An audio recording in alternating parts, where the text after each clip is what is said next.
देखा होगा कि जैसे कोई लेडी है और उसने सिर अपने बाल बिखेर दिए और जैसे उसके ऊपर कोई जिन जिन्नात भूत प्रेत आत्मा सवार हो गई, तो इसको भी। आज हमारे साथ जाने माने साइकेट्रिक डॉक्टर गणेश शंकर जी हैं। हम इनसे जानना चाहेंगे कि ये जो मनोरोग की जो बीमारियां हैं, लोग इसको पागलपन के दायरे में ही क्यों सिमट के रखते हैं, और अगर अधिकतर लोग आजकल जो अवसाद से भी ग्रसित हो रहे हैं, पर लोग मनोरोग विशेषज्ञ के पास जाने से कतराते क्यों हैं। डॉक्टर साहब, लोग जो है मनोरोग विशेषज्ञों के पास जाने से क्यों घबराते हैं?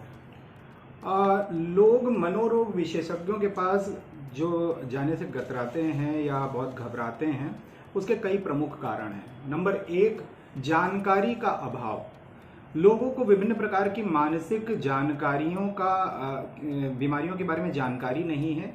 लोग हर एक मानसिक समस्या को पागलपन के तराजू में तौलकर ही देखते हैं।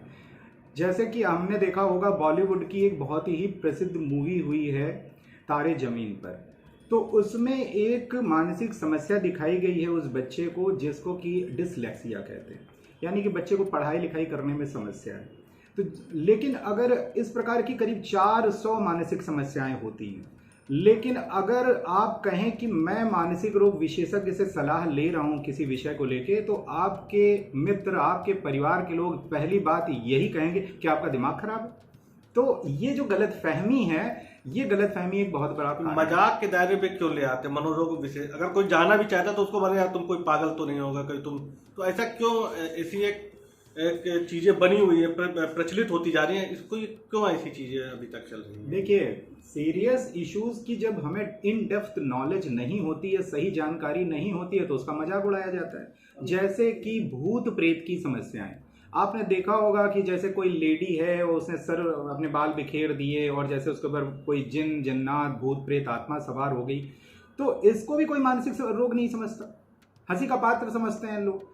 ठीक है, तो इसको या तो कहेंगे भूत प्रेत है या उसका मजाक उड़ाया जाएगा। जबकि सच्चाई ये है कि डिसोसिएटिव डिसऑर्डर नाम की बीमारी है। आपने एक बॉलीवुड की फिल्म भूल भुलैया देखी होगी, तो सेम यही केस था, लेकिन उसमें साइकेट्रिस्ट जो अक्षय कुमार जी ने प्ले किया रोल, उसमें उन्होंने लास्ट में बताया कि देखिए एक मानसिक समस्या।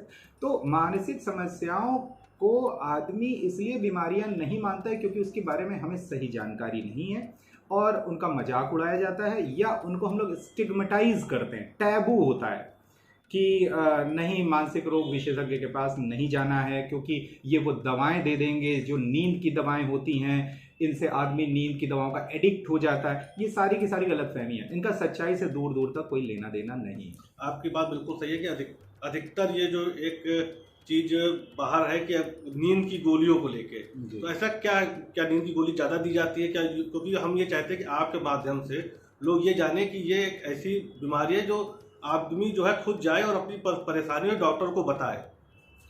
हाँ, बिल्कुल सही है। देखिए,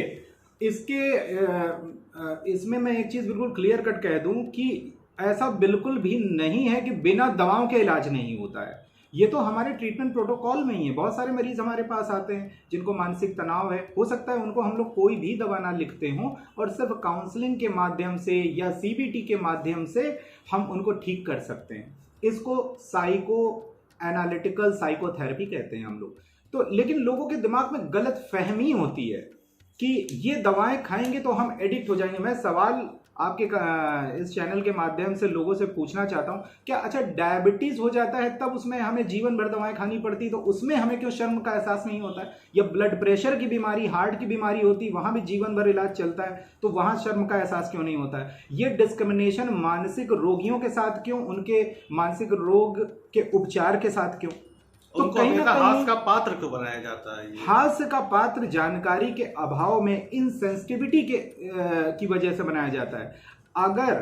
अगर हमारे आप इस चीज को ऐसे समझिए कि तारे जमीन पर मूवी का जो पात्र दिखाया गया वो मानसिक समस्याओं को समझने का बहुत अच्छा किरदार था कि सबसे पहले उसके अपने ही माता पिता उससे नफरत करने लगे उस बच्चे से कि वो अच्छा परफॉर्म नहीं कर पा रहा था।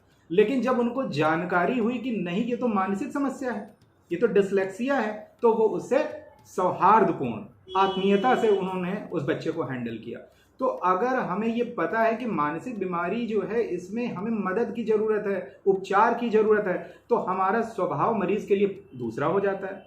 और अगर हमें ये मानते कि ये नाटक कर रहा है ये व्यक्ति, ये लेडी इसलिए बेहोश हो रही क्योंकि ये काम नहीं करना चाहती है, इसको हमेशा सरदर्द ही बना रहता है, यह बच्चा पेट दर्द बना रहता है क्योंकि स्कूल नहीं जाना है इसको, ये नाटक कर रहा है, तो इसलिए हम उसको फिर मजाक उड़ाते हैं या फिर हम उससे नफरत करना चालू कर देते हैं। यानी कि ऐसे पेशेंट को मनोरोग विशेषज्ञ को एक बार दिखाना चाहिए। 100% दिखाना चाहिए और दवा और उपचार से बिल्कुल भी डरना नहीं चाहिए।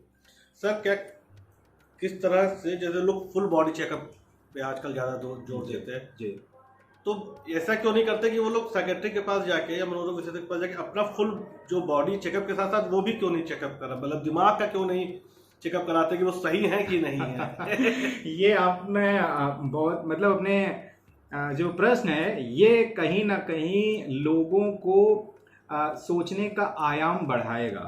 ठीक, ढंग से तो ऐसा होना भी चाहिए।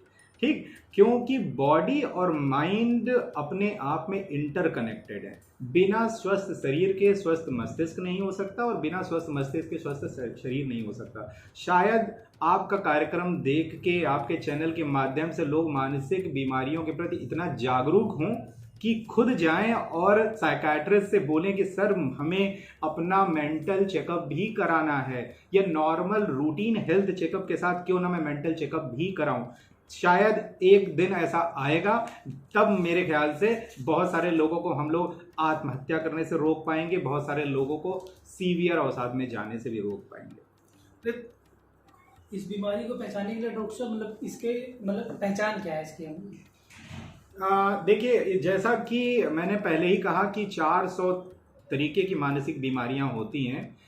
तो अगर आपने बहुत बड़ा सवाल पूछ दिया है जिसको कि बहुत कम समय में, कम शब्दों में उसका उत्तर देना संभव नहीं है। मैं कोशिश करता हूँ कि इसके सबसे पहले लक्षण होते हैं कि नींद की कमी हो जाती है, भूख की कमी हो जाती है, चिड़चिड़ापन आ जाता है, स्वभाव परिवर्तित होने लगता है, व्यक्ति अपने काम में पूर्ण इंटरेस्ट नहीं ले पाता या पूरी एनर्जी के साथ काम नहीं कर पाता। अगर हम इसको और जनरलाइज्ड कर दें और सिंप्लीफाइड कर दें तो एक मैं टिप आपके इस कार्यक्रम के माध्यम से देना चाहूँगा, वो ये है कि हमारे जीवन के 4 आयाम होते हैं। हमारी पर्सनल लाइफ, हमारी सोशल लाइफ, हमारी प्रोफेशनल लाइफ और हमारी लीजर टाइम एक्टिविटीज़। तो 4 ये पाए हैं जिससे कि हमारे जीवन का बैलेंस मेंटेन है। हमारी पर्सनल लाइफ का मतलब है मेरा संबंध हमारे परिवार के सदस्यों के साथ कैसा है, माता पिता भाई बहन या हमारे क्लोज वन के साथ कैसा है।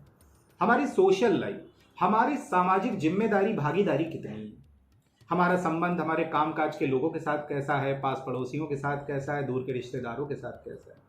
फिर होता है हमारा काम काज, यानी कि अगर एक हाउसवाइफ है तो अपने घर की काम जिम्मेदारियों से कर रही कि नहीं, एक बच्चा है तो पढ़ाई अच्छे से कर रहा है कि नहीं, मैं डॉक्टर हूँ अपना काम अच्छे से कर रहा हूँ, पत्रकार हैं अपना काम अच्छे से कर रहे हैं कि नहीं।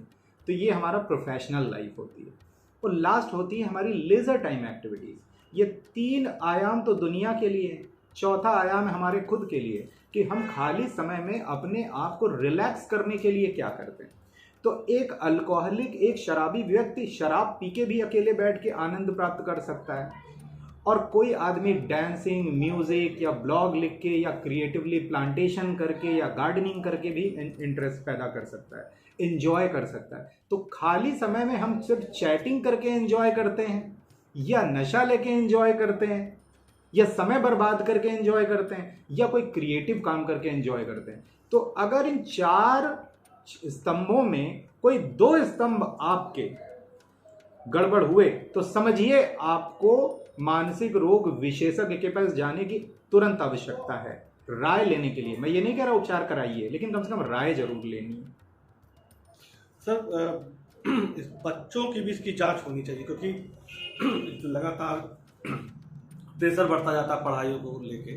तो जिस तरह से बच्चों की आंखों की, आप आजकल जो है स्कूलों में भी आंखों का टेस्ट होता है, दांतों का टेस्ट होता है पूरा, तो क्या बच्चों के भी जो है मेंटल स्थिति को जांचने के लिए ऐसे टेस्ट किए जाने चाहिए? जी हाँ, बिल्कुल। देखिए, जरूरी नहीं है कि हर बच्चे की जांच की आवश्यकता है मानसिक स्वास्थ्य जहाँ तक कंसर्न है, लेकिन हमें ये समझना चाहिए कि अब जो सीबीएसई है, आईसीएसई है, यहाँ पर भी गाइडलाइंस आ गई हैं कि हर स्कूल को अपने स्कूल में एक चाइल्ड काउंसलर रखना है जो क्वालिफाइड होना चाहिए। तो खासकर उन बच्चों में जिनका की परफॉर्मेंस अच्छा नहीं है। हम बोल सकते हैं कि अगर 100 बच्चे हैं मान लीजिए क्लास में, तो आखिरी के जो 5 से 10 बच्चे हैं, तो जरूरी है कि उन बच्चों की मनोदशा को समझना बहुत आवश्यक है। तो उनका असेसमेंट होना चाहिए। ऐसा भी हो सकता है कि बच्चा पढ़ाई में, मेरे पास बहुत सारे बच्चे आते हैं जिनका जो टॉपर रहे हमेशा, लेकिन लास्ट 1 या 2 ईयर से उनका परफॉर्मेंस ड्रेस्टिकली खराब हो गया। जब मैं एक्सप्लोर करता हूं तो मैं पाता हूं उसके इंटेलिजेंस में कोई कमी नहीं है, लेकिन उसकी पारिवारिक समस्याएं हैं, उसकी पर्सनल लाइफ में समस्याएं जो बच्चा शेयर नहीं कर पा रहा है। जब हम लोग उसको ठीक कर देते हैं, बच्चा वापस बहुत अच्छा परफॉर्म करता है। इससे बचने के लिए डॉक्टर साहब क्या उपाय है, क्या टिप्स हैं? मानसिक समस्याओं से बचने के जो टिप्स हैं वो नंबर 1 है कि हमें सबसे पहले तो मानसिक स्वास्थ्य को महत्व देना होगा। हम अपने शरीर की बहुत इंपॉर्टेंस समझते हैं, लेकिन अपनी मेंटल हेल्थ को ना हम महत्व देते हैं और ना ही हम उस पर कोई काम करना चाहते हैं। तो मानसिक स्वास्थ्य को सबसे पहले महत्व देना। दूसरा, काम को और व्यक्तिगत जीवन को अलग करना। ये आज हमारे जो भाग दौड़ भरी जिंदगी, भौतिकवादी संसार में ये समस्या बहुत बड़ी है कि काम हमारे बेडरूम तक चला जाता है, हमारे डाइनिंग टेबल तक चला जाता है, तो उसको अलग करना। तीसरा, एक स्वस्थ जीवन शैली अडॉप्ट करना बड़ा जरूरी है कि टाइम पे उठना, टाइम पर सोना, हमें अपने परिवार के साथ बैठना। आज हम लोग पहले जब लोग छोटे थे, घर का खाना, डिनर सब लोग साथ में एक साथ ही करते थे, अमीर हो गरीब हो, लेकिन सब बैठ के अपने परिवार में माता पिता भाई बहन सब साथ खाते थे। आज कितने लोग खा पाते हैं? कोई रात में 12 बजे लौट रहा है घर से, तो कोई 8 बजे खा रहा है। बच्चे मोबाइल लेके स्क्रीन एडिक्ट हुए जा रहे हैं। तो इसका कारण ये है कि हम लोग परिवार के महत्व को या तो नहीं दे रहे हैं, या तो हम लोगों ने पारिवारिक मूल्यों को समझना कम कर दिया है, जो कि हमारे भारतवर्ष में हमारे संस्कृति, हमारे कल्चर की रीढ़ की हड्डी है, परिवार की ताकत। यहीं से मैं आपको एक बात बता दूं कि विश्व में जितनी भी समस्याएं हैं स्वास्थ्य संबंधी, उनका उपचार विदेश में ज़्यादा अच्छा है। आपने देखा होगा कि चाहे बड़े बड़े बिजनेसमैन हों या यहाँ तक कि बहुत सारे राजनेता भी हों, जब बीमार होते हैं विदेश जाते हैं इलाज कराने, ठीक है। लेकिन जितने भी हमारे मित्र विदेश में मानसिक रोग विशेषज्ञ हैं, वो आज भी ये बात मानते और कहते हैं, चाहे वो ऑस्ट्रेलिया हो, चाहे यूके हो या यूएस हो, कि मानसिक समस्याओं का उपचार भारतवर्ष में ज़्यादा अच्छा है। वो इसलिए क्योंकि यहाँ पर परिवार मरीज के साथ रहता है। तो पारिवारिक महत्व को, मूल्यों को हम लोगों को बढ़ाने की आवश्यकता है। बच्चों को स्क्रीन एडिक्शन से बचाने की आवश्यकता है, नशे से बचने की आवश्यकता है, और बीच बीच में संवादहीनता को खत्म करने की आवश्यकता है। जहां हमारे किसी परिवार के सदस्य को ये लगे कि उसका स्वभाव बदल रहा है, वो चिड़चिड़ा हो रहा है, उसके परफॉर्मेंस में कमी आ रही है और वो अलग थलग रहना चाह रहा है, तो जरूर से जरूर हमें उसके साथ बैठ के बात करनी चाहिए। डॉक्टर साहब, कोई ऐसी रिपोर्ट आई हो जिसमें ये पता लग सके कि कानपुर में कि इसकी एवरेज क्या है, ज़्यादा यहाँ पे मरीज है या कम है, कुछ इस तरीके की? देखिए, जो एवरेज है, जो रिसर्च कहती हैं, जो इंटरनेशनल लेवल पे रिसर्च कंडक्ट हुई, भारतवर्ष में हुई हैं, हमारी जो शीर्ष संस्था मानसिक रोग विशेषज्ञों की है, वो इंडियन साइकियाट्रिक सोसाइटी है, उसने भी रिसर्च की है। लगभग 13.7% मानसिक रोगों का डेटा सन 2017 का है। ये research ministry of health and family welfare और भारतवर्ष में जो मानसिक रोग विशेषज्ञों का सबसे बड़ा हॉस्पिटल है निमहैंस बैंगलोर में, उसने मिलकर की थी। तब उसमें देखा गया था कि 13.7% मानसिक रोग समस्याएं हैं, जो कि अब बढ़ के करीब 18% हो गई हैं। कोरोना काल में तो ये बढ़ के 40% के भी ऊपर चली गई थी। शायद ही कोई घर था जिसमें कि कोई उलझन, एंजाइटी का मरीज ना देखा गया हो। तो सर, ये कोई एज का भी कुछ मैटर करता है कि कम एज में ज़्यादा होते हैं या फिर 40 अबव होते हैं, जिस तरीके? ये डिपेंड करता है कि किस प्रकार का मर्ज है। अधिकांशतः मानसिक समस्याएं जो तनाव, डिप्रेशन की हैं, वो 20 से 40 साल की एज ग्रुप के बीच में होती हैं। और बच्चों में अलग प्रकार की समस्याएं हैं, जैसे कि ऑटिज्म हो गया, ADHD हो गया, या मेंटल रिटार्डेशन हो गया, जिसको कि हम लोग इंटेलेक्चुअल डिसेबिलिटी अब बोलते हैं। वृद्धावस्था में आपने एल्जाइमर्स डिमेंशिया का नाम सुना होगा, याददाश्त की कमी हो जाए तो वो वृद्धावस्था में होती है। तो अधिकतर ओवरऑल अगर बात करें तो ये करीब 20 से 40 साल के एज ग्रुप को अफेक्ट करती है। सर, मेरा एक और क्वेश्चन है कि मैंने अक्सर देखा है कि सीजन आ जाता है, जिसमें सीजन में क्या करते हैं बच्चे या बड़े हुए सुसाइड लगातार होते चले जाते हैं, तो क्या सीजन का कोई असर पड़ता है? बिल्कुल पड़ता है, बिल्कुल पड़ता है। डिप्रेशन ठंड के समय में ज़्यादा बढ़ता है, और जो सीरियस मेंटल इलनेस है जैसे कि सिजोफ्रेनिया या बाईपोलर, ये गर्मी के दिनों में ये बढ़ जाता है। साथ में एक बीमारी सीजनल अफेक्टिव डिसऑर्डर कही जाती है। उसका नाम ही सीजनल अफेक्टिव डिसऑर्डर है बिकॉज कि सीजन के हिसाब से वो परिवर्तन उसमें आदमी को मतलब देखने को पाया जाता है। सर, लोगों को जागरूक कैसे किया जाएगा इसको लेकर, क्योंकि जागरूकता अभियान मुझे लगता है कुछ कम है। जी देखिए, जागरूकता बिल्कुल आपने सही कहा कि जागरूकता के लिए बहुत सारे कार्यक्रम किए जा रहे हैं। जैसे कि मेडिकल कॉलेज में कोरोना के दौरान भी बहुत सारे आर्टिकल्स मैंने पब्लिश किए और हमारी एक हेल्पलाइन हम लोगों ने स्टार्ट की थी। साथ में सेंट्रल साइकेट्रिक सोसाइटी जो कि 4 राज्यों में मानसिक रोग विशेषज्ञों की शीर्ष संस्था है, यूपी, एमपी, छत्तीसगढ़ और उत्तराखंड, इस संस्था का मैं महासचिव हूँ। और हम लोग एक हेल्पलाइन रन करते हैं जो कि सवेरे 10 बजे से रात 10 बजे तक फ्री सेवा देती है मानसिक समस्याओं से संबंधित। उसका नंबर 1800-419-9020 है। मैं फिर से रिपीट कर दूं, 1800-419-9020। तो इस नंबर पर फ़ोन करके कोई भी हमारी राय ले सकता है, सहायता प्राप्त कर सकता है।